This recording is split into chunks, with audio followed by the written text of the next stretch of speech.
আমার দৃষ্টিতে শবে বরাত এটা বর্ণনা করেছে আবু হুরায়রা থেকে, হযরতে আয়েশা সিদ্দিকা থেকে, হযরতে আবু বকর সিদ্দিক রাদিয়াল্লাহু তাআলা আনহু থেকে, আব্দুল্লাহ বিন মাসউদ থেকে, এরকম বড় বড় জলিলুল কদর সাহাবী থেকে বর্ণিত।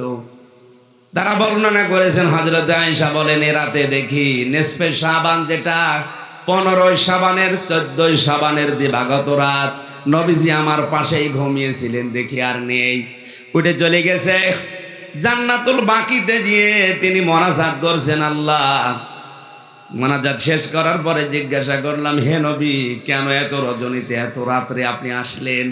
নবীজি বলেন, আয়েশা তুমি জানো এটা কোন রাত? এটা নিসফে শাবানের 14 শাবান দিবাগত রাত। এটা এই রাতে মহান আল্লাহ প্রথম আসমানে এসে মানুষকে ডাকতে থাকে যে আমার কাছে মাপ চাও, আমি মাফ করে দেব। কিন্তু 5 প্রকার মানুষকে আল্লাহ মাফ করেন না। কয় প্রকার? গাজীপুরবাসী দেখেন তো, আপনি এই কয়েকদিন পরে মাত্র এই রাত আসবে, আপনি যতই জিকির করেন, কোরআন পড়েন, মাপ চান, চোখের পানি ফেলেন, মাফ হবে না। 5 প্রকার মানুষের, আপনি ওই 5 প্রকারের কোন প্রকারে আছেন আপনি মিলাবেন। যদি থাকেন এখনই পরিবর্তন হবেন। এক কথা বলে না কেন? 1 নম্বরে যে মানুষগুলো দুনিয়ায় শিরিক করে, শিরিককে সাপোর্ট করে, তাদের কোনো মাপ নেই যতক্ষণ তাওবা না করবে। অথচ আজ বাংলাদেশ সহ বিশ্বের বিভিন্ন মুসলিম দেশেও শিরিক তো করছে, শিরিক করার জন্য বাধ্য করছে। যে মোড়ে মোড়ে মূর্তি তৈরি করা, ভাস্কর্যের নাম, এটা প্রকাশ্য শিরিক। এটা যদি কেউ প্রতিবাদ না করে, সাপোর্ট করে, সবে বরাত কেন, সবে কদর কেন, ও আরশের পায়া ধরে চললোর ক্ষমা নেই। আপনি আর যাই করেন শিরিক করবেন না, শিরিকে সাপোর্ট করবেন না। 2 নম্বরে যারা হিংসুক, এটা এই দেশের রোগ। এই কথা বলা লাগবে, এত হিংসা আমার উপরে যেন কেউ না যায়। হাজারো ব্যথা বেদনার পরে ফিরে আসনি তুমি আপন ঘরে, দিনের আলো তুমি ছড়িয়ে দিতে চলে গেলে মদিনায় মক্কা ছেড়ে। হে রাসূল, তোমাকে ভুলি আমি কেমন করে? হে রাসূল, তোমাকে ভুলি আমি কেমন করে? খেয়ে না খেয়ে দিন বছরের কাজে নিজেকে দিয়ে ছবি নিয়ে, তায়েফের কাফেরেরা চিনল না এ আলো, দুষ্ট ছেলেদের পিছু দিল লেলিয়ে।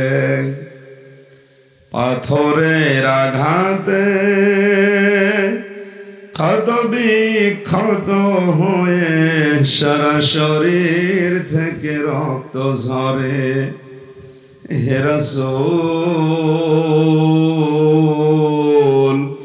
তোমাকে ভুলি আমি কেমন করে?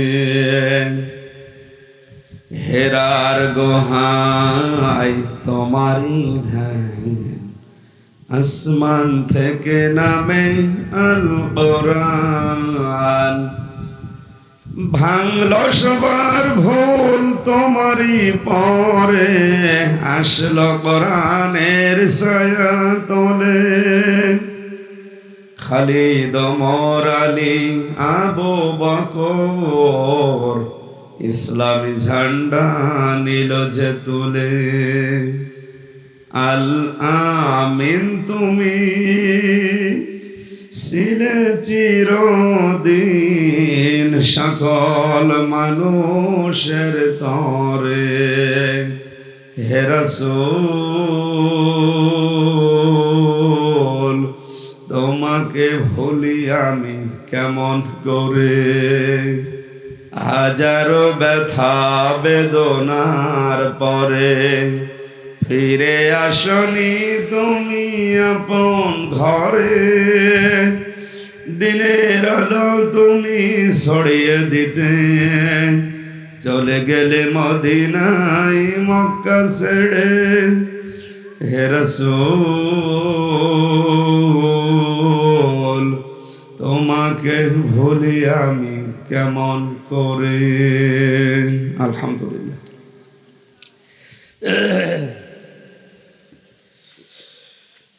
গাজীপুর জেলার শ্রীপুর থানার অন্তর্গত লতিফপুর যুব সমাজের উদ্যোগে 10ম বাৎসরিক ঐতিহাসিক তাফসীরুল কোরআন মাহফিলের স্বনামধন্য সভাপতি জনাব আল্লামা আশেকে মোস্তফা, বিশিষ্ট ইসলামী চিন্তাবিদ, শিক্ষাবিদ, হাজারো আলেমের উস্তাদ, ওরফানা লাকা যিকরক, আল্লাহ তার সম্মান মর্যাদা দুনিয়া আখিরাতে যেন আরো বাড়িয়ে দেন।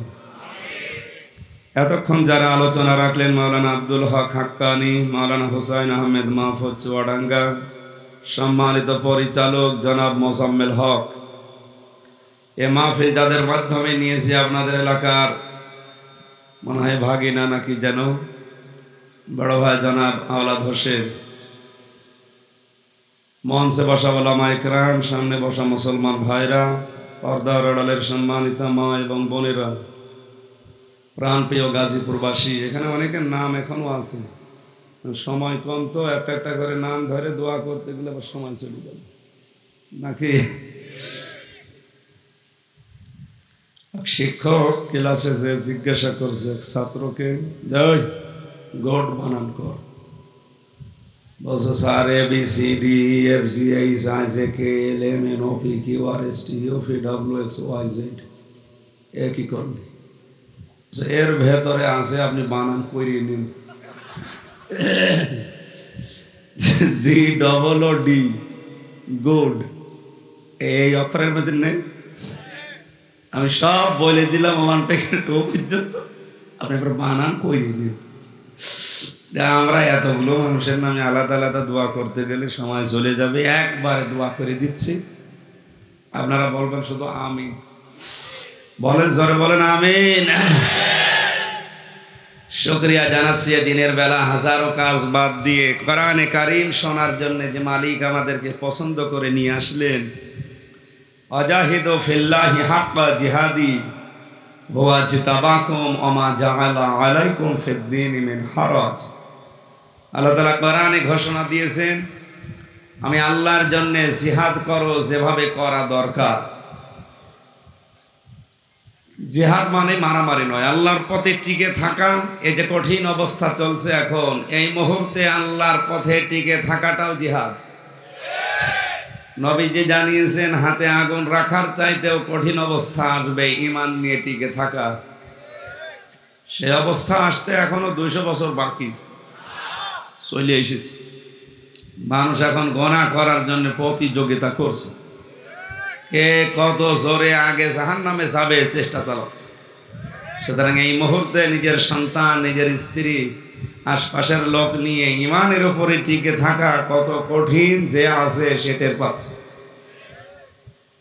এই কঠিন পরিস্থিতিতে মহান রব্বুল ইজ্জাত ওয়াল জালাল নিয়ে আসলেন কোরআনের এই অনুষ্ঠানে। এখানে আসা বসা, শ্বাস প্রশ্বাসে নিঃশ্বাসে নেকি হচ্ছে, কারণ এখানে যে কথা হবে সব আল্লাহর কথা। ওমান আস্তাকু মিনাল্লাহি কিলা, আল্লাহর চাইতে সত্য কথা আর কেউ বলতে পারে না। কথার দিকে খেয়াল করে চিন্তা ভাবনা করে ওখান থেকে কিছু নেওয়ার জন্য শুনবেন। অনেক আলেম বসে আছে এখানে। আল্লাহর পথে জিহাদ করো, চেষ্টা চালাও যেভাবে চেষ্টা করা দরকার। তিনি তোমাদেরকে নির্বাচিত করেছে। এই যে নির্বাচিত করা, নির্বাচন, এই শব্দটা কোরআনে আছে। হুয়া জিতাবাকুম, তিনি তোমাদেরকে নির্বাচিত করেন। নির্বাচন না হলে নির্বাচিত করা যায়? এখন যদিও নির্বাচন লাগে না, ওসব দরকার নেই, কিন্তু নির্বাচিত করেন আল্লাহ নিজে। এই আপনারা অত বোঝার দরকার নেই ভাই। ইন্নাল্লাহা লা ইউহিব্বু কুল্লা মুখতালিন ফাখুর, এই যে শব্দটা কোরআনে আছে, অবশ্যই আল্লাহ মুখতালিন এবং ফাখুর এই দুইটা দলকে তিনি পছন্দ করেন না। মুখতাল বলা হয় যে মানুষগুলো অহংকার করে, কিন্তু ভেতরে ভেতরে মনে মনে অহংকার করে, কি হনরে, অথচ লোকে তারে দাম দেয় না। এরকম মানুষ পৃথিবীতে এখন নেই, দিন দিন বাড়ছে। আর ফখর বলা হয় যে অহংকার করে, শুধু মনে মনে না, আরো প্রকাশ করে। এই দুইটা দলকে আল্লাহ দুনিয়াতে পছন্দ করেন না, ভালোবাসেন না। আল্লাহ নির্বাচিত করেছেন আজকে কোরআনের এই ময়দানে এলাকায় লক্ষ লক্ষ মানুষ বাস করে, সবার থেকে মাত্র এই কয়েক হাজার মানুষকে আল্লাহ নিয়ে আসলেন। কোরআনের কোনো কথা যদি কেউ বোঝার চেষ্টা করে, নবীজি বলেন 500 রাকাত নফল নামাজের সওয়াব হয়। আপনি এখন দাঁড়িয়ে 500 রাকাত নামাজ পড়তে পারবেন? 10 রাকাত পড়তেও অনেকে রাজি হয় না, তারাবি 20 রাকাত, তাই কমিয়ে কমিয়ে 8-এ নিয়ে এসেছে। সেখানে 500 রাকাত নফল নামাজের সওয়াব শুধু কোরআনের কোনো শব্দ বোঝার চেষ্টায় থাকলে। যদি নাও বোঝেন তাও অসুবিধা নেই, বোঝার চেষ্টা করেন। আজকের তেলাওয়াতকৃত আয়াতে যা আছে আমি ডেলিভারি দেওয়ার চেষ্টা করছি। আল্লাহ যেন আমাদের রিসিভ করার তৌফিক দেন, বলেন আমিন। আল্লাহ বলেন আমি তোমাদের নির্বাচিত করি, আমা জাআলা আলাইকুম ফিদ্দীনি মিন হারাজ। আর দিনের ওপরে চলতে গিয়ে যে বাধাগুলো আসে, ওই বাধা আমি আল্লাহ নিজের থেকে দূর করে দেই। শব্দটা খেয়াল করেছেন? কেউ যদি দিনের ওপরে টিকে থাকতে চায়, যারা আল্লাহর নির্বাচিত, এই মানুষগুলোকে যদি বিপদ আপদ, ষড়যন্ত্র, মুসিবত আসতে থাকে, আল্লাহ নিজে ওই মুসিবত দূর করে দেন। সরাসরি ফাইল কর্তা আল্লাহ নিজে। এই জন্য যে মানুষগুলোকে আল্লাহ সত্যিই নির্বাচিত করে ফেলেছে, ওদের জীবনে কোনো আফসোস নেই। আপনি হয়তো ওই বাস্তবতায় পৌঁছাননি, এই জন্য দেখতে পান না। আমি নিজে দেখে এসেছি যারা আল্লাহর জন্য বলতে পেরেছে যে আল্লাহ আমার রব এবং আমি টিকে আছি, তাতানাজ্জালু আলাইহিমুল মালাইকা, তাদের বিপদে আপদে মুসিবতের সময় আল্লাহ যে ফেরেশতা নাজিল করে, এটা বাস্তব। ফেরেশতা এসে তার কানের কাছে বলতে থাকে, আল্লাহ তাখাফু ওয়ালা তাহজানু ওয়া আবশিরু বিল জান্নাতিল্লাতী কুনতুম তুআদুন। কোনো ভয় নেই, কোনো চিন্তা নেই। কিসের ভয়, কিসের চিন্তা? হয়তো তুমি ইমানের উপরে টিকে থাকতে গিয়ে যে বিপদ সামনে দেখতে পাচ্ছ, এই বিপদের কারণে তোমার ভয় লাগতে পারে, চিন্তা হতে পারে যে আমি যদি বিপদে পড়ে মারা যাই, আমার জীবন যদি শেষ হয়ে যায়, তাহলে আমার ছেলে মেয়ে, স্ত্রী, আমার সম্পদ, আমার বাড়ি গাড়ি, এগুলোর কি হবে? আল্লাহ পাক ফেরেশতাকে বলে, ওর কানের কাছে বলো, ওগুলো নিয়ে চিন্তা নেই, ওর দায়িত্ব আল্লাহ নিয়েছে। এটা একটা মানুষের কানের কাছে যদি ফেরেশতা সে কথা না বলে, বাস্তবে লোকটা ইমানের উপরে টিকে থাকা সম্ভব না। আমার আপনার উপর বিপদই নেই, তাই ঘুম আসে না। যাদের মাথার উপরে 24 ঘন্টা আতঙ্ক, 2 ঘন্টা 3 ঘন্টা পরে যে লোকটার ফাঁসি হয়ে যাবে, কারারক্ষীকে ডাক দিয়ে বলছে, ভাই এখনো 3 ঘন্টা আছে, আমি 2 ঘন্টা ঘুমিয়ে গেলাম, 1 ঘন্টা আগে তুমি আমারে ডেকে দিও। আপনি কথাটাকে এত সহজ মনে করছেন? শুধু ফাঁসির আদেশ হয়েছে, এখনো 20 বছর পরে ফাঁসি হবে, তাই ঘুম আসতে চাই না। 3টা বছর আমি জেলখানার অন্ধপ্রকোষ্ঠে, এই কন্ডেম সেলের ভেতরে এক ঘরে আমি 3 বছর ছিলাম। বাস্তবে দেখেছি সবচাইতে বেশি জেলখানায় ঝামেলা ঘুমের। ঘুম আসতে চাই না, অথচ কোনো কাজ নেই, কাম নেই। এটা একটু সরিয়ে দেন, কখন গলা ভেঙে যাচ্ছে, একটু সরিয়ে দেন, 2 আঙ্গুল সরিয়ে দেন, ঠিক আছে।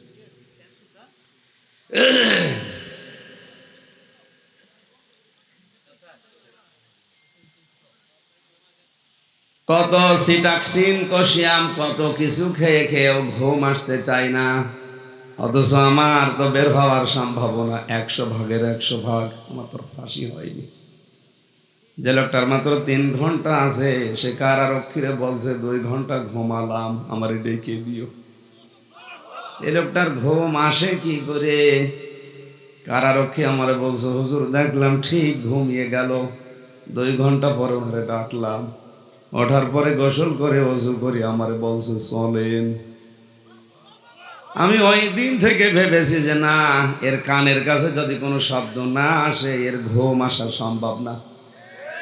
আমি আয়াতটা তখন মিলিয়েছি, যারা এই আল্লাহকে রব বলার পরে সত্যি টিকে থাকতে পারে তাদের জন্য যে আল্লাহ ফেরেশতা নাজিল করে তার বাস্তব প্রমাণ। ফেরেশতা এসে তাদেরকে বলতে থাকে, ভয় পাবেন না, চিন্তা করবেন না। আপনার ছেলে নিয়ে চিন্তা হয়, কোনো চিন্তা নেই, ওটা আল্লাহ দেখবে। আপনার স্ত্রী, সন্তান, সম্পদ, পজিশন নিয়ে আপনার চিন্তা হয়, ওগুলো আল্লাহ নিজের দায়িত্বে নিয়েছে। আপনি জান্নাতে যান। ওয়া আবশিরু বিল জান্নাতিল্লাতী কুনতুম তুআদুন। ওই জান্নাতের সুসংবাদ তার কানের কাছে দেয়, ওই যে দেখেন যার ওয়াদা আল্লাহ করেছিলেন। ফেরেশতারা তার পাশে এসে বলতে থাকে, না হানু আউলিয়াউকুম ফিল হায়াতিদ দুনিয়া ওয়া ফিল আখিরাহ। আমরা দুনিয়ায় তোমার বন্ধু ছিলাম, এখনো তোমার বন্ধু আছি, কিয়ামতের কঠিন ময়দানেও তোমার বন্ধু হয়ে আমরা থাকব। যতক্ষণ জান্নাতে পৌঁছিয়ে না দেব তোমার পিছ আমরা ছাড়ছি না। বলেন সুবহানাল্লাহ।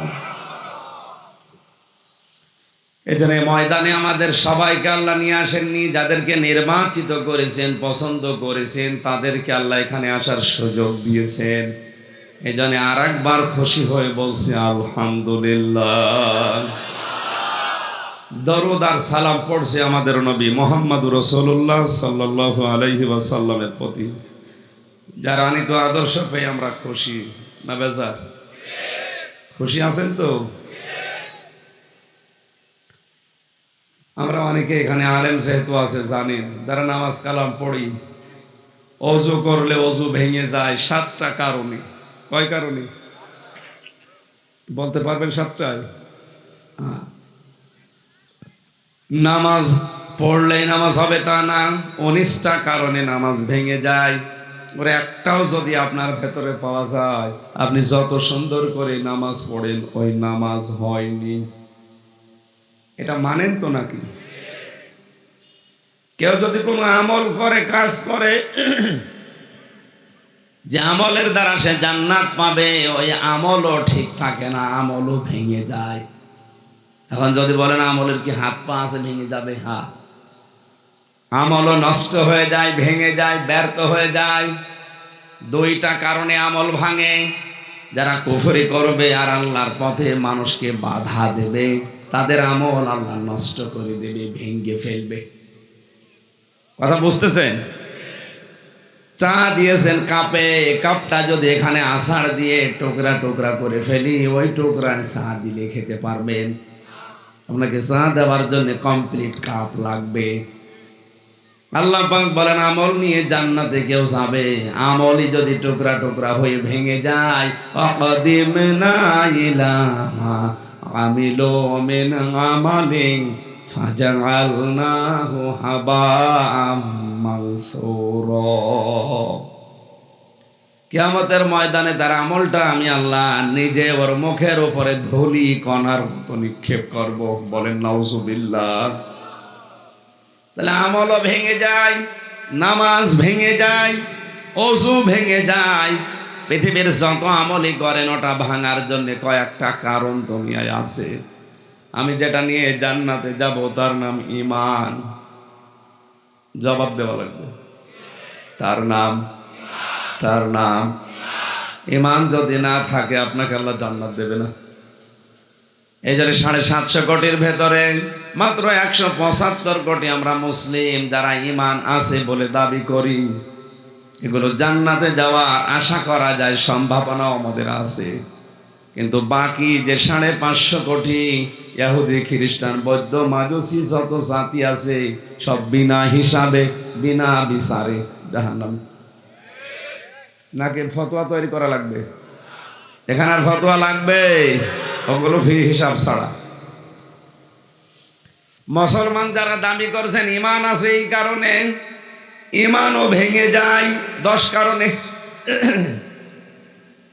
10টা কারণ যদি কারো ভেতরে পাওয়া যায়, সে কোনো একটা পাওয়া গেলে ওর ঈমান ভেঙে যাবে, নষ্ট হয়ে যাবে। ও ঈমান নিয়ে আল্লাহর জান্নাত পর্যন্ত যাওয়া যাবে না। ইমান যে ভেঙে যায় 10টা কারণে, আমি সবগুলো বলার সময় পাচ্ছি না, একটা বলছি মিলান। 4 নাম্বার কারণ হচ্ছে এই পৃথিবীতে যে লোকটা বিশ্ব নবীকে বাদ দিয়ে অন্য কারো আদর্শ ভালো মনে করে গ্রহণ করবে, তার ইমান ভেঙে যাবে। এ কথার লোড কত আপনি টের পাচ্ছেন?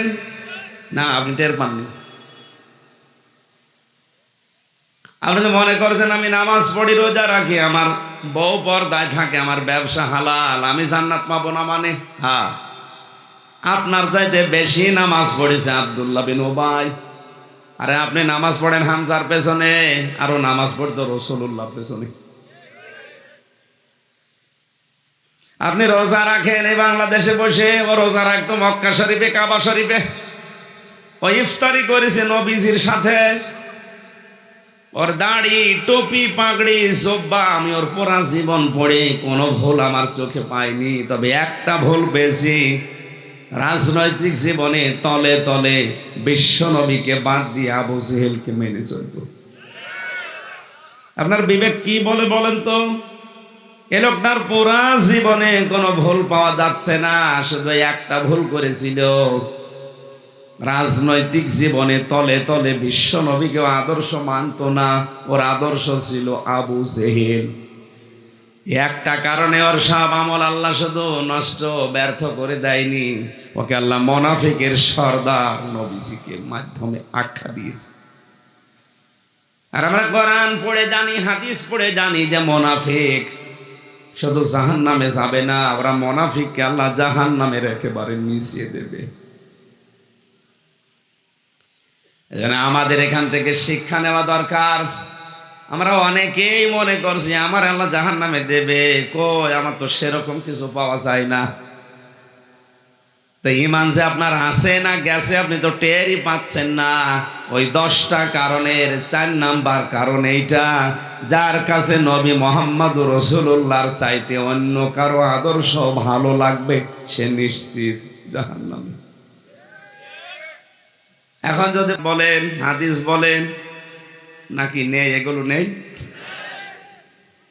উসওয়াতুন হাসানা হিসাবে এই পৃথিবীতে একজন মানুষকে আল্লাহ ঘোষণা দিয়েছেন, যার নাম মুহাম্মদ সাল্লাল্লাহু আলাইহি ওয়াসাল্লাম। নবীজি বলেন, এ দুনিয়াতে যদি মুসা নবীও কোনোদিন আসে, হযরতে ঈসাও যদি আসে, আর আমার আদর্শ বাদ দিয়ে কোনো মানুষ যদি হযরতে মুসা এবং ঈসাকে গ্রহণ করে, আমি বিশ্ব নবী ঘোষণা দিলাম লোকটা জাহান্নামী। আর কারো ফতোয়া লাগবে বলেন তো? এবার আপনি নিজের সাথে মিলিয়ে দেখেন আপনার অবস্থা কোন জায়গায়। আপনার ঈমান আছে না ভেঙে গেছে? এত বড় পাওয়ারফুল নবী, যে নবী আল্লাহর সাথে কথা বলার কারণে নামই হয়ে গেছে কালিমুল্লাহ। হযরতে ঈসা এত বড় পাওয়ারফুল নবী, রূহুল্লাহ বলা হয় যাকে। নবীজিকে বাদ দিয়ে তাদের মেনে নিলে যদি জাহান্নামে যাওয়া লাগে, আজ বিশ্ব নবী বাদ দিয়ে আপনি কার আদর্শ মেনে দুনিয়ায় চলছেন? আপনার বিবেকের কাছে প্রশ্ন করে দেখেন। আপনি আবার এই ঈমান নিয়ে জান্নাত পাওয়ার আশা করেন, আপনার ঈমানই তো নেই, ঈমান ভেঙে গেছে। আল্লাহ সহজ কথাটা সহজভাবে বোঝার তৌফিক যেন দেন। অনেকে বুঝবে না, বোঝার চেষ্টাও করে না, শুধু উল্টা দিকে নিয়ে যায়।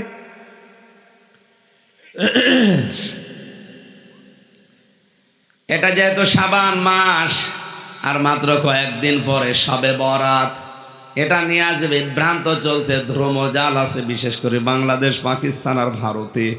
পৃথিবীর অন্য কোনো দেশে আমি এটা পাইনি। এটা আমরা আজকে নিরসন করব কোরআন এবং হাদিসের পাতা থেকে। তেলাওয়াত করেছি সূরা দোখান 1 থেকে 5 নাম্বার আয়াত। তাফসিরুল কোরআন মাহফিল আপনি লিখে দিয়েছেন, আমরা তাফসির আকারে কথা বলবো ইনশাআল্লাহ।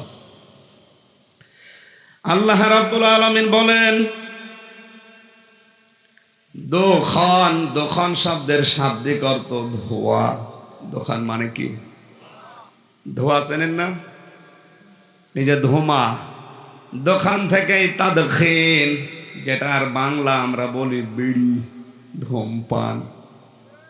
ধূম মানে ধোয়া, আর পান মানে খাওয়া। কি খাওয়া? ধোয়া খাওয়া। এটা যারা খেয়ে অনেকে ফতোয়া বের করেন যে এটা তেমন কিছু নাই, মাকরু, খান আপনি। কোরআনের আয়াত বলেন, হাদিস বলেন, যদি হারাম বলতে হয়, কোনো কিছুকে যদি একবারে কেউ হারাম বলতে চান, কমপক্ষে 3টা শর্ত তার পেছনে লাগবে। কয়টা? আপনি আন্দাজে কোনো কিছু হারাম বলবেন না। 1 নম্বরে ওটা নাপাক কিনা, অবৈধ বা নাপাক কিনা আপনি দেখবেন। 2 নম্বরে ওটা ক্ষতিকর কিনা। 3 নম্বরে ওটা অশ্লীলতা, যৌনতা ছড়ায় কিনা। কয়টা শর্ত বললাম? 1 নম্বর ওটা নাপাক হওয়া লাগবে। বিড়ি যেহেতু শব্দটা ধূমপান, তাদখিন, দোকান এখান থেকে এসেছে, এই জন্য আপনি দেখেন বিড়ি আসলে নাপাক কিনা। নাপাক না, না, ওটা যে জিনিস দিয়ে বানানো হয় তামাক, এটা আমাদের কুষ্টিয়ায় পাতাগুলো তৈরি হয়, রোদের ওপরে শোকাতে দেয়, গরু ছাগল এই বিড়ালে পোষা পায়খানা করে, ঝাড়া দিয়ে প্যাকেট করে পাঠিয়ে দেয় রংপুরে আকিস গ্রুপে। এরপরে ওরা জিনিস বানিয়ে দেশের বিভিন্ন জায়গায় পাঠায়। যতই যা করুক, মাল মশলা তো লেগেই থাকে। আর এইটা নিয়ে অনেকে শোক টান দেয়, এমন ধোঁয়া ছাড়ে উপরে, ওটা দেখে যে কত দূর গেল। না, এটা খাওয়া বন্ধ করা লাগবে। 22,000 কোটি টাকা মানুষ ধোঁয়া দিয়ে উড়িয়ে দিচ্ছে, এই বাংলাদেশের জরিপ। অথচ এছাড়া দ্বারা কোনো লাভ হচ্ছে না, শরীরের শুধু ক্ষতি আর ক্ষতি ছাড়া কিছুই হয় না। টেনশন কমে বিড়ি খেলে কোন পাগলে বলে চলে ধরে নিয়ে আসেন, টেনশন আরো বাড়বে, আপনার হার্ট নষ্ট হয়ে যাচ্ছে। পৃথিবীর একটাই মাত্র খাবার যার গায়ের উপরে তার নিন্দা লিখা আছে, বদনাম লিখা আছে। কথা বলে না কেন? ওর বদনাম লিখা নেই ওর উপরে। কোন বিস্কিটের প্যাকেটের উপরে যদি লিখা থাকে এটা খেলেই মরবেন, কেউ খাবে? অথচ এর উপরে লিখা আছে খেলেই ক্যান্সার হয়, এরপরও মানুষ খায়। আবার জায়েজ করার জন্য কত হুজুরের কাছে ফতোয়া বলো, একটু দেখেন।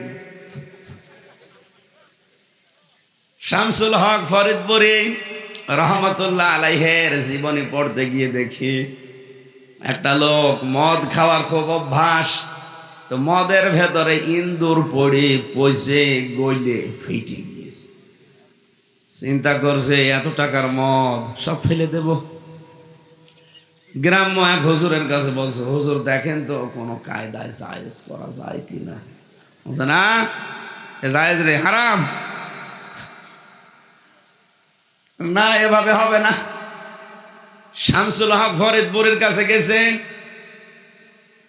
হুজুর বলেন তো কোনো কায়দা আছে কিনা, এত টাকার মদ সব ফেলে দিতে বলছে আমাদের ইমাম সাহেব, আপনি বড় আলেম, এই জন্য এসেছি, কোরআন হাদিসে কোনো কায়দা আছে?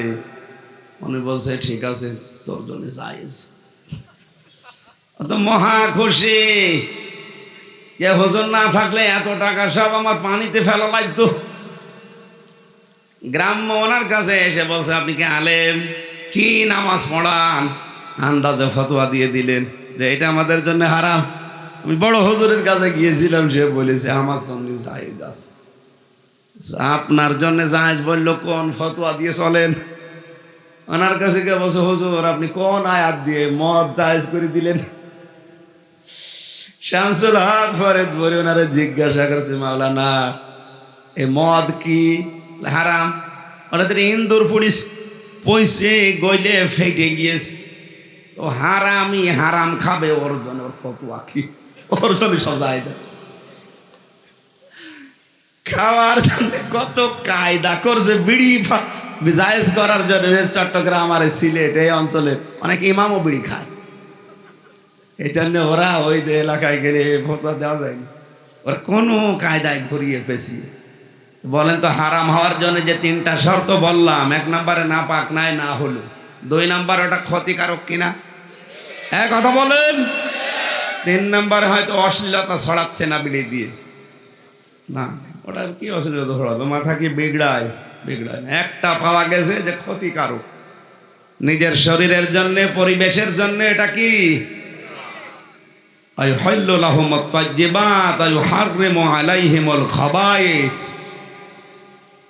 সূরা আরাফের 157 নম্বর আয়াতের মাঝের অংশ দিয়ে আল্লাহ দলিল দিচ্ছেন, শরীয়তের দলিল, বিধান, আইন শুধু আমি আল্লাহ পাঠাইনি, আমার নবীকে আমি শারেও বানিয়েছি, শরীয়ত প্রণেতা। উনি হ্যাঁ বললে হালাল, না বললে হারাম। সমস্ত পবিত্র জিনিসকে তোমাদের জন্য হালাল বানিয়েছে, আর যত নাপাক অবৈধ এই জিনিসগুলো তোমাদের জন্য হারাম বানিয়ে দিয়েছে। এই হিসাবে যেহেতু এটা ক্ষতিকারক মানুষের শরীরের জন্য, বিড়ি খাওয়া যাবে না ভাই। এই বিড়ি নামে, ধূমপান নামে, তাদখিন নামে, দোকান নামে এই সূরাটা আল্লাহ পাক আরম্ভ করছেন হামিম। এর অর্থ শুধু আল্লাহ জানে।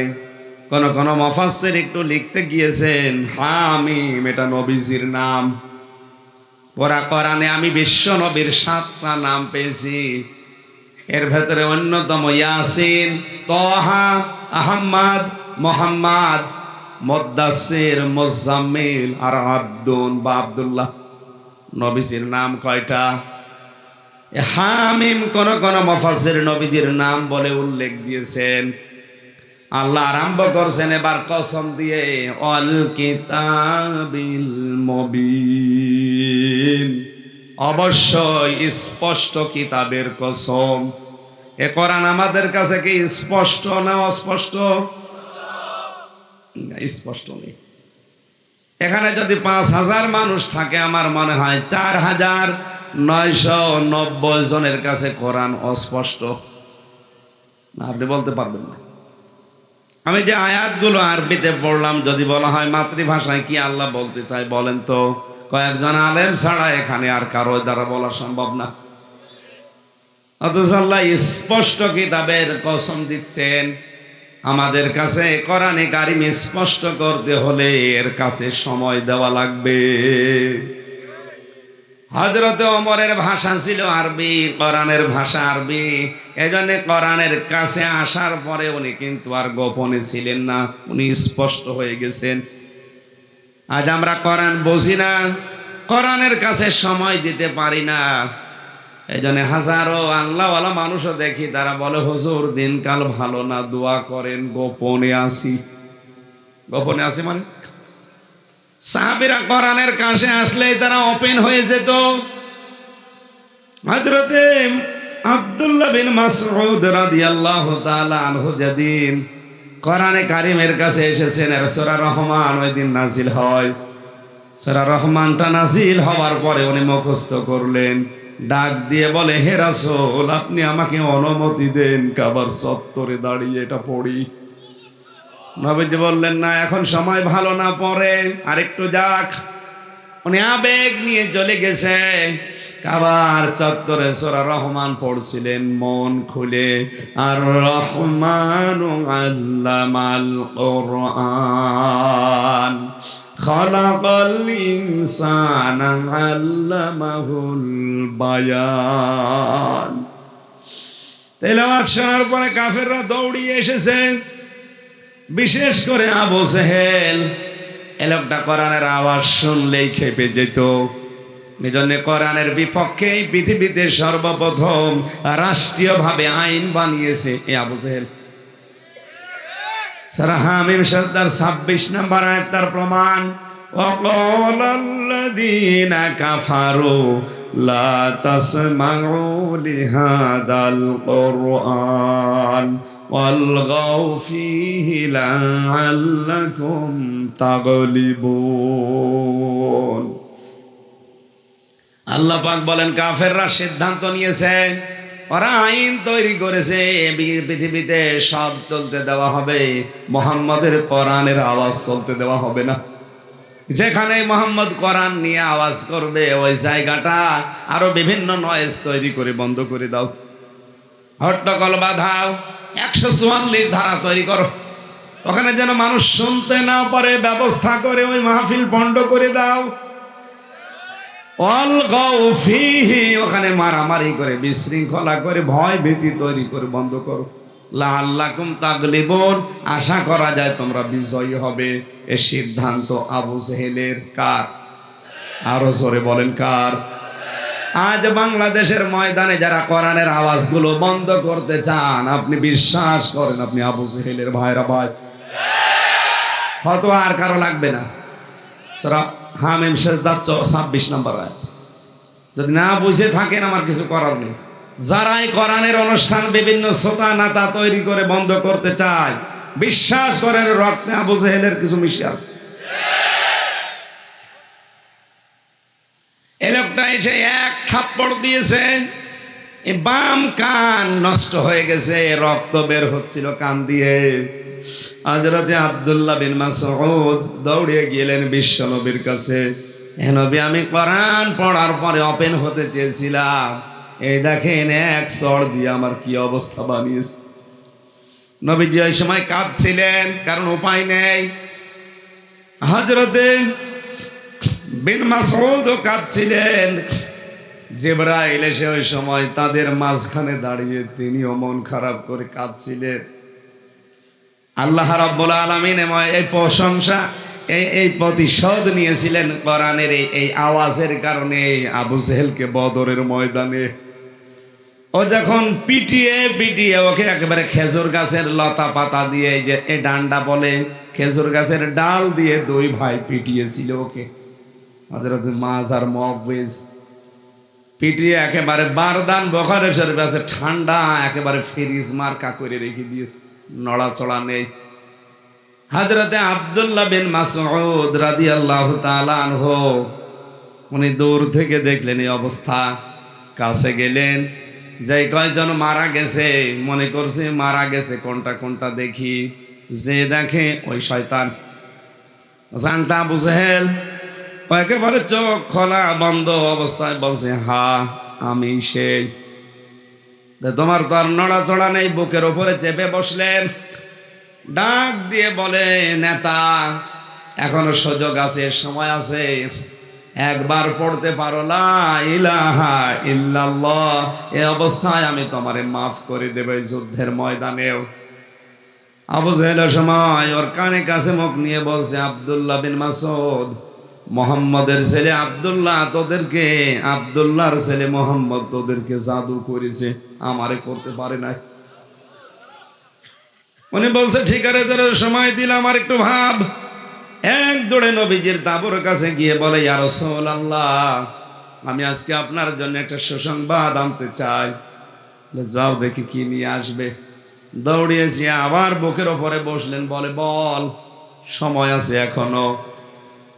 লোকটা বারবার নবীজির নামে একই কথা বলে, আব্দুল্লাহর ছেলে মোহাম্মদ তোদেরকে জাদু করেছে, আমার পর্যন্ত আসতে পারে না। হযরতে আব্দুল্লাহ বিন মাসউদ বলে, দেখো বারবার তোমারে সুযোগ দিয়েছিলাম, কাজে লাগালে না, তোমারে আর সময় দেওয়া যাবে না, তুমি বিশ্ব নবীর নামে অপমানমূলক কথা বলো। উনি জাদুকর ছিল, শেষ পর্যন্ত নিজের তরবারি বের করে গলায় চালিয়েছে। এ শয়তান মুখের দিকে তাকিয়ে বলে, কে তুই? বলে, আমারে চিনতে পারো না? এক থাপ্পড় দিয়ে সূরা রহমান পড়ার কারণে কানটা কালো বানিয়ে দিয়েছে, আমি সেই মাসউদ। আবু জেহেল ওই সময় ডাক দিয়েছিল, ইবনে মাসউদ, গলাটা কাটতেছ একটু বড় করে কাটো, অন্তত দেশের লোক যেন দেখে বুঝতে পারে যে নেতার মাথা। শয়তান মরে যাচ্ছে, ওর তেজ কমছে, ওর কপালে তো হেদায়েত ছিল না। মানুষের কর্মজীবন যখন নষ্ট হয়ে যায়, মানুষের জুলুমের সীমা যখন পার হয়ে যায়, ওই মানুষটাকে আল্লাহ হেদায়েতের মতো নিয়ামত থেকে বঞ্চিত করে দেয়। ওরে এত সুযোগ দেওয়ার পরেও পড়ে নাই, আরো বলছে মাথাটা একটু বড় করে কাটো, মানুষ যেন দেখে বোঝে যে এটা নেতার মাথা, সাধারণ মাথা না। মাথা কাটার পরে বলে নিয়ে যাওয়া লাগবে নবীজির দরবারে। বিশ্ব নবী তাঁবুর ভেতরে বসে মোনাজাত করছেন, আল্লাহ আমার সাহাবী 313 জন, একটাকেও আমি দেখতে পাচ্ছি না, সব বাতিলের ভেতরে বন্টন হয়ে গেল। আজকে যদি এরা সব বিদায় হয়ে যায়, তোমার ইসলামের দাওয়াত আমি কাদের নিয়ে দেব? হযরতে আবু বকর বলেন, ইয়া রাসূলুল্লাহ, আপনার চাদর কিন্তু শরীর থেকে পড়ে গেছে, আপনি হাত নামান, এত কান্নাকাটি করবেন না। হঠাৎ তাঁবুর বাইরে দাঁড়িয়ে হযরতে আব্দুল্লাহ বিন মাসউদ এসে বলে, হে রাসূল, আমি একটা জিনিস নিয়ে আসতে চাই। কি? আপনার শত্রু আবু জেহেলের মাথা। নবীজি এবার ঝেড়ে উঠলেন, কি বলো তুমি, কোথায় পেলে? লাশের ভেতরেই পড়েছিল, মনে করলাম মারা গেছে, দেখি না মারা যায়নি, ঠান্ডা ফ্রিজ মার্কা হয়ে পড়ে আছে, আমি নিজে ওর মাথা কেটে ফেলেছি। নবীজি বললেন, নিয়ে আসো দেখি। দড়ি নিয়ে গেলেন, খেজুরের পাতা পাকানো দড়ি, যে উনি নিয়ে আসবেন, মাথা বাঁধলেন, যত টান দেয় আসে না। চিন্তা করলেন, এত ভারী তো না মাথা, আমি এত বড় শক্তিশালী মানুষ, টান দেই, মাথা নড়ে না কেন? এভাবে হবে না। মাথা থেকে সেই ছুরি বের করলেন, তরবারির ওই আগা দিয়ে কানের ভেতরে ছিদ্রি করলেন, ওর ভেতরে লাগিয়ে দিলেন, দড়িটা টাইট করে বেঁধে টান দিলেন, এবার নড়তেছে। আল্লাহ বোঝাতে চেয়েছে, মাসুদ, এ লোকটা কোরআনে কারিমের সূরা রহমান পড়ার কারণে এক থাপ্পড় দিয়ে তোমারে কান কালা বানিয়ে রক্ত বের করেছিল কান দিয়ে। মহান আল্লাহ ভুলে যাননি, তোমার হাতেই তার দুই কান ছিদ্রি করে দুনিয়ায় আল্লাহ দেখিয়ে দিয়েছে। এখানে পৃথিবীতে যারা জালেম, হয়তো তাদের মনে হয় যে কিছুই হচ্ছে না। ইন্না বাতশা রাব্বিকা লাশাদীদ। আল্লাহ কাউকে এমনিতেই ধরে না, তার ধরা বড় শক্ত ধরা। উনি যদি একবার কাউকে ধরে আর ছাড়ে না। এজন্য জালেম যে যেখানে আছেন, জালেমরা থেমে যান। আলা তাহসাবান্নাল্লাযীনা কুতিলু ফি সাবিলিল্লাহি আমওয়াতা। হে নবী, আলা তাহসাবান্নাল্লাহা গাফিলান আম্মা ইয়ামালুজ জালিমুন। হে নবী, আপনি কি মনে করেন যে জালেমদের কোনো খবর আমি রাখি না? এটা ধারণা করবেন না, সবচাইতে বেশি খবর আমি আল্লাহর কাছে আছে জালেমদের। অন্যদিকে যে নজর আছে, সবচাইতে বেশি নজর দিকে জালেমের দিকে আমার আরশ পর্যন্ত কেঁপে যায় যখন আমার কোনো বান্দা মজলুম হয়ে, জালেমের জুলুমের শিকার মজলুম হয়ে আমি আল্লাহর কাছে কিছু বলতে থাকে। নবীজি এজন্য বারবার জানিয়েছেন, উম্মতেরা, ইত্তাকি দাওয়াতাল মাজলুম, মজলুমের বরদোয়াকে ভয় করো। কারণ মজলুমের বরদোয়ার আল্লাহর ভেতরে কোনো পর্দা থাকে না। ফাইন্নাহা লাইসা বাইনাহু ওয়া বাইনাল্লাহি হিজাব। আমরা অনেকেই শুনেছি এতদিন আল্লাহ নূরের পর্দা দিয়ে ঢাকা আছে ৭০,০০০। এটা দুর্বল হাদিস। পর্দা দিয়ে ঢাকা আল্লাহ ৭০,০০০ কিনা আমরা জানি না, তবে পর্দাটা নূরের। কিসের? আরে ভাই, পর্দা নূর থেকে, আলো থেকে বাঁচার জন্যই তো পর্দা দেওয়া হয়। কথা বুঝতেছেন? আমাদের ঘরের জানালায় দরজায় আমরা পর্দা দিয়ে রাখি, মোটা মোটা পর্দা, যেন বাইরের রোদ আলো আসে না আসে। অথচ সেই আলো বা নূর, সে দিয়ে পর্দা বানিয়ে আল্লাহ নিজেকে আড়াল করে রেখেছেন। যখন কোনো মানুষ মজলুম হয়ে যায়, জালেমের জুলুমের শিকার হয়, আল্লাহ আরে বান্দার মাঝে ৭০,০০০ পর্দা থাকে না, কাছে চলে যায়। ও একবার যদি মন থেকে কিছু বলে, এর সঙ্গে সঙ্গে আল্লাহর আরশে পৌঁছিয়ে যায়। এজন্য আপনি আর যাই করেন, অন্তত জুলুম করবেন না। এটা দুনিয়াতে আমার আল্লাহ পাই টু হিসাব নিয়ে তারপর আপনার মরণ দেবে। দুই কানে ছিদ্রি করে যখন টানতেছে, এবার নড়তেছে, ঘাড়ের সাথে বাঁধিয়ে নবীজি নাবুর সামনে গিয়ে বলে, ইয়া রাসূলুল্লাহ, বেরিয়ে দেখেন কারে নিয়ে এসেছি। আমার ভাইরা, এই ঘটনা বলা আমার উদ্দেশ্য না। আমার উদ্দেশ্য ছিল কোরআনে কারিমের যে আয়াত আমি পড়েছি, আল্লাহ স্পষ্ট কিতাবের কসম দিলেন, শপথ করলেন। কারণ কোরআনের কাছে যারা আসবে তারাও স্পষ্ট হয়ে যাবে, গোপনে থাকবে না। আজ বাংলাদেশে আমরা আজ গোপনে আসি বলি, এই জন্য পুরা জমিন ফাঁকা পেয়েছে, জালেমরা মন মতো চালাচ্ছে। আপনি তাকান, কি মন মতো চালায়। শিক্ষা ব্যবস্থায় 7-এর বইতে যে শিক্ষাটা চ্যাপ্টারটা দেওয়া হচ্ছে, এটা আজ হোক কাল হোক যদি এভাবে পড়তে থাকে, আগামী 10 বছরের ভেতরে কোথায় যেয়ে ঠেকবে আপনি টের পাচ্ছেন। আরে কথা বাস্তবতার সাথে মিলিয়ে বলতে গেলে বলো হুজুর এটা রাজনীতি, আরে শয়তান। শরীফ থেকে শরীফা যেটা বানিয়েছেন, সকালে এক লোক বলছে আমি শরীফ, বিকালে বলছে না আমার তো শরীফা মনে হচ্ছে। আপনার শরীফা মনে হোক, আমার অসুবিধা নেই, কিন্তু শরীফা মনে করেই তো আপনি ছেড়ে দেবেন না, শেষে বলবেন যে আমি তো শরীফা, আমার মহিলা হোস্টেলে সিট দেন। কি এখন যদি আমি না দেই, ওটা যদি আইন পাশ হয়ে যায়, তখন আবার আমার বিরুদ্ধে মামলা হবে, হ্যাঁ তুমি শরীফাকে থাকতে দিবা না। আরে ভাই ও শরীফা যতই হোক মাল তো শরীফ। যে মহিলা হোস্টেলে আপনার মেয়ে আছে, কথা বলে না কেন, আপনার বোন আছে, আপনার ফুফু আছে, ও যতই শরীফা বলে ওখানে প্রবেশ করো, জিনিস কি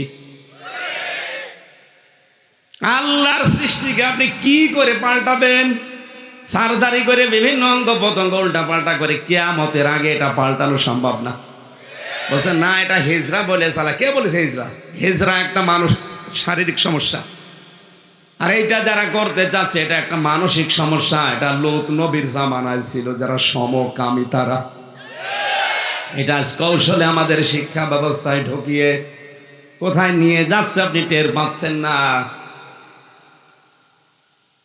ময়দানটা ফাঁকা পেয়ে জালেমরা আজ মন মতো চালিয়ে যাচ্ছে। আমার একা ক্ষতি হবে না, 10 বছর পরে আপনার মেয়ের কাছে যখন ওই শরীফা থাকবে তখন টের পাবেন।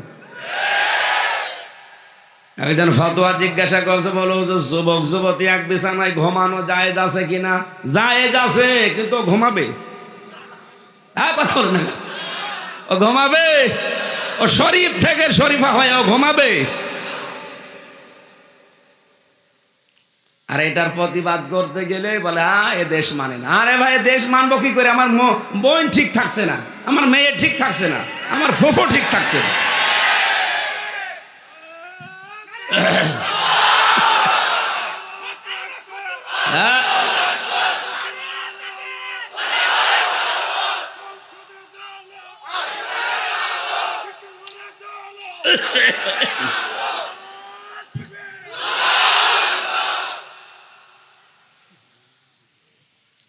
আল্লাহ পাক ঘোষণা দিচ্ছেন, ইন্না আনজালনাহু ফি মুবারাকা, অবশ্যই আমার এই কোরআনকে আমি একটা বরকতময় রাতে নাজিল করেছি। তাফসিরে ইবনে কাসিরে মুফাসসিরিন ইকরাম মাঝে মাঝে এটা ইঙ্গিত দিয়েছেন এই সবে বরাত নামে যেটা নিসফে শাবান এর দিকে, যদিও এটা লাইলাতুল কদর যেটা 27শে রমজান বলি আমরা, ওই দিন উদ্দেশ্য। ইন্না কুন্না মুনজিরিন, অবশ্য আমি আল্লাহ নিজে সতর্ককারী। এখানে সতর্ককারীকে কথা খেয়াল করে, আল্লাহ নিজে সতর্ককারী। হজের যে ঘোষণার কথা আমরা জানি, ওয়াযিন ফিন নাসি বিল হাজ্জি, এই ঘোষণা দিয়েছিলেন ইব্রাহিম নবী। কে? কথা বুঝতেছেন? হজের ঘোষণা দিয়েছে কে? আরো জোরে। আর এই যে ঘোষণা সতর্ক করার, এটা আল্লাহ বলছেন আমি সতর্ককারী। ইন্না কুন্না মুনজিরিন,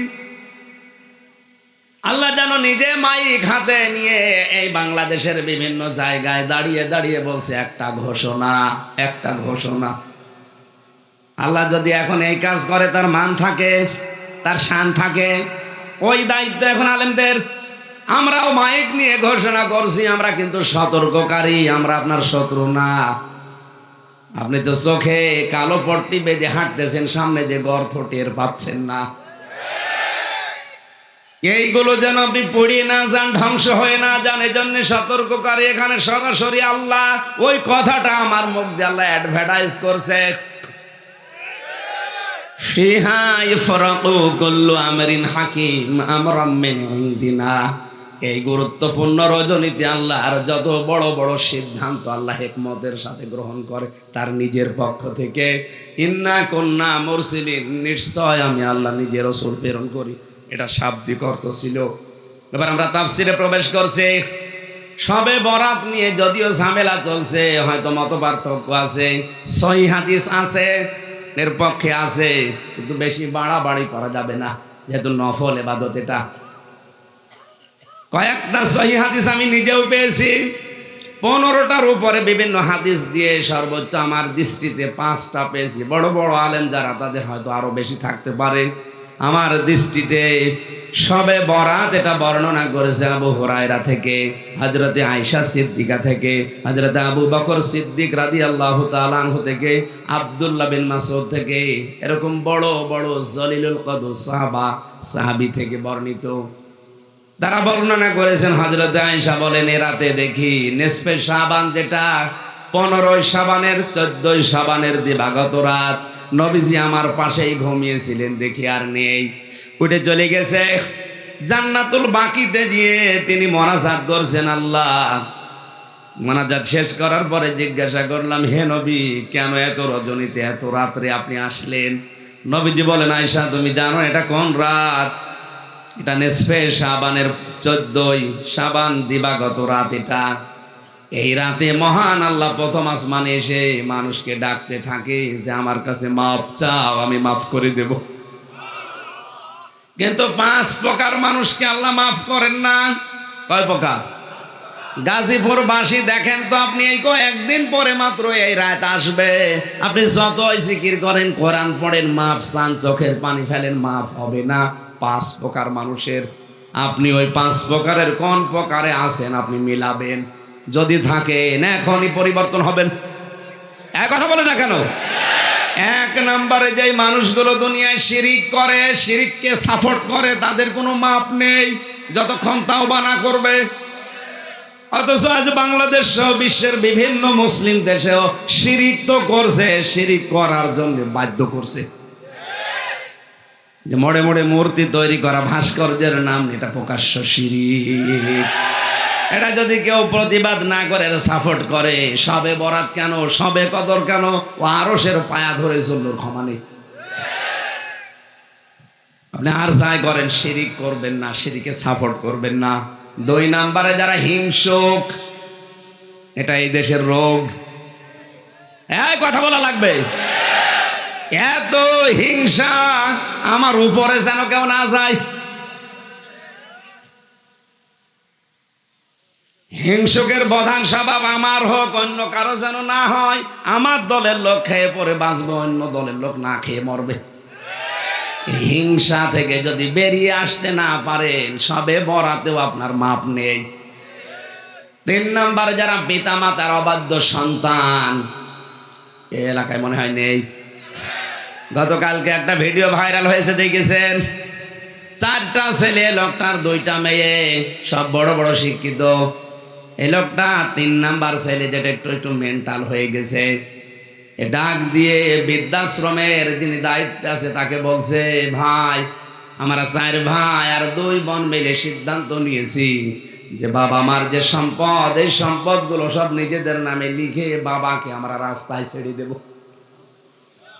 কোথায় পৌঁছিয়েছে মানুষের বিবেক আপনি টের পাচ্ছেন? অথচ বৃদ্ধাশ্রম তৈরি করা হারাম। গাজীপুরে নেই? আল্লাহর পরে যাদের স্থান আল্লাহ দিয়েছেন, সবচাইতে বেশি ব্যাখ্যামূলক শব্দ আল্লাহ যাদের নামে দিয়েছেন, তাদেরকে রাস্তায় ছেড়ে দেওয়ার সিদ্ধান্ত নিয়েছে ছেলেরা। এরা আবার নামাজ পড়ে, হজ করে আসে, কিয়ামত পর্যন্ত নামাজ পড়লে, হজ করলে ওর হজ কবুল হবে না। কারণ নবীজি জানিয়েছেন, হোমা জান্নাতুকা হোমা নারুকা, মা বাপ তোর জান্নাত, মা বাপ তোর জাহান্নাম। হাদিসের ব্যাখ্যা এসেছে, আল্লাহর নবী বলেন, দুনিয়ার মানুষেরা, আমার তো মা বাবাকে আমি সেরকম পাইনি, তোমরা যারা পেয়েছো সাবধান থাকবা। তোমার মা তোমার বাবা যদি বলে যে আমার জন্য দুনিয়া সব ছেড়ে দেওয়া লাগবে, নির্দ্বিধায় চোখ বন্ধ করে দুনিয়ার সব ছেড়ে দাও, তাও মা বাবাকে অসন্তুষ্ট করা যাবে না। আজ হাজারো পরিবারে স্ত্রীর কথায় চলতে গিয়ে মা বাবাকে আলাদা পর্যন্ত করে দিচ্ছে। আল্লাহ আমাদের মেয়েদের মন যেন উদার করে দেন, বলেন আমিন। প্রধানমন্ত্রী শেখ হাসিনা একটা আইনও করেছিল, মা বাবার খরচ যারা দেবে না, এদের সাথে সম্পর্ক রাখবে না, তাদের শাস্তির আওতায় আনা হবে। যদিও এটা কার্যকারী হচ্ছে না, এটা কার্যকর করা দরকার। খোঁজ নিয়ে নিয়ে যদি এরকম করা যায়, 10টার যদি শাস্তি হয়, আরো 20টা ভালো হয়ে যাবে। আরে ভাই, এই বয়সে লোকটা যাবে কোথায়? এর বয়স এখন 80 বছর, 90 বছর। আল্লাহ এমনিতে এত ব্যাখ্যা দেয়নি, আমার তো সময় কম, এখন আসরের নামাজের আযান দেবে, এই জন্য তাড়াতাড়ি করছি। 4 নম্বরে আল্লাহ তাদেরকে ক্ষমা করবে না যারা বৃদ্ধ জেনাখোর। আর এটা বাংলাদেশে বেশি। কত হোস্টেল থেকে, কত অফিস থেকে, কত জায়গা থেকে আজ মেয়েদের কান্নার আওয়াজ পাওয়া যাচ্ছে। আমি নিচে নামতে পারলাম না। 5 নম্বরে যে মানুষগুলো সুদ খায় আর ঘুষ খায়। আপনি মনে করছেন সবে বরাত আসতেছে 4-5 দিন পর, যা করি করি, এমন কান্নাকাটি করব, এমন নামাজ পড়বো, সব মাফ হয়ে যাবে। কে বলিস? এই 5 নম্বরে যাদের চরিত্রে আছে সুদখোর আর ঘুষখোর, যতক্ষণ তওবা করে ফিরে না আসবেন আপনার মাপ নেই। এ বাংলাদেশে এখন ঘুষ নেই, ঘুষের নাম বানিয়েছে হাদিয়া। কথা বলে না কেন? এটা যে এত বেশি চলে দেশে, এই আইন আদালতে না গেলে আমি বুঝতাম না। আদালতে যাবেন গাজীপুরে, কোর্টের ইট পর্যন্ত টাকা চাই। জেলখানায় থেকেও শান্তি নেই। জেল থেকে বের হওয়ার সময় অনেকে বিভিন্ন কায়দায় হাদিয়া হিসাবে টাকা চায়। থানা থেকে বের হচ্ছে, পুলিশ আমারে বলছে, হুজুর কি টাকা দেন। টাকা পাবো কোথায়? না, আপনাকে যারা দেখতে এসেছিল ওরা টাকা দিয়েছে, আমি জানি। তাই রে, শেষে 10 টাকা দিলাম, তাও খুশি। কোর্টের ইট পর্যন্ত টাকা যাচ্ছে, এমন কোন জায়গা নেই ঘুষ নেই। একেবারে টপ টু বটন পর্যন্ত শুধু ঘুষের উপরে চলছে। মসজিদের ইমামতি করবে, তাও ঘুষ দিয়ে করা লাগছে। কুষ্টিয়ার একটা বড় মসজিদ, আমি নাম নিলাম না, ওটার দায়িত্বে সরকারের লোকজনই আছে। যিনি আছেন দায়িত্বে, তার ভাগিনা আলেম হয়েছে, বলছে, মামা এটা সরকারি জায়গা, এখানে লাগতে পারলে সব ফ্রি আছে, আপনি আমারে লাগিয়ে দেন। মামা বলছে, ভাগিনা বেশি অসুবিধা হবে না, মিষ্টি খাওয়ার টাকা দিও। মনে করছে মিষ্টি খেতে কয় টাকা লাগবে? 5,000 টাকা নিয়ে বলছে, এই নেন, ভালো মিষ্টি খাবে। ভালো মিষ্টি খাবো 5,000 টাকা দিয়ে না, মিষ্টি খাওয়ার জন্য 10 লাখ লাগবে। বলছে, মামা মিষ্টি খাবেন 10 লাখ, দই খেতে কয় লাখ?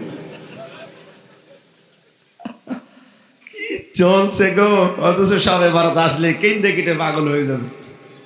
সুদখোরের আর ঘুষখোরের মাপ নেই, যতক্ষণ ওটা ছেড়ে দিয়ে তওবা করে ফিরে না আসবে।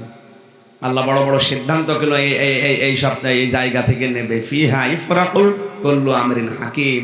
আল্লাহর এই বড় বড় সিদ্ধান্ত, যেগুলো আপনি কতদিন বাঁচবেন, কি খাবেন, কতটুকু উপায় করবেন, আপনার রিজিকে কি আছে, এগুলো সব লেখা হবে। সুতরাং লেখা হবে, ওইগুলো আপনি পাবেন। বেশি জোর করে উল্টাপাল্টা কামাই করতে গেলে আপনার নিজের ক্ষতি হবে। এসেছেন খালি গায়ে খালি পায়ে ন্যাংটা হয়ে যাবেন ওই অবস্থায়।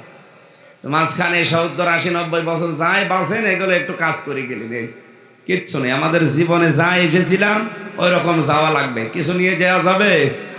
আল্লাহ আমাদেরকে এই সতর্ক বাণীগুলো মেনে চলার তৌফিক দিন, আমিন। জেলের ভেতরে বেশিরভাগ আসামিগুলো দেখলাম পারিবারিক ঝামেলার কারণে। বউ কেউ মেরে ফেলেছে, কেউ আত্মমারা করেছে, কেউ জবাই করেছে, এই কারণে তারা জেল খাটতেছে। যেন পারিবারিক যে সমস্যা এবং এর সমাধান কি করে করা লাগে, আমি জেলে টুকে টুকে রেখেছিলাম। বাইরে এসে 2টা বইও লিখেছি, মেয়েদের আর পুরুষের জন্য। স্বামী স্ত্রীর দাম্পত্য কলহ এবং তার সমাধান কি, এখানে মনে হয় পাওয়া যাবে। যাওয়ার সময় নিয়ে স্ত্রীকে উপহার দেবেন।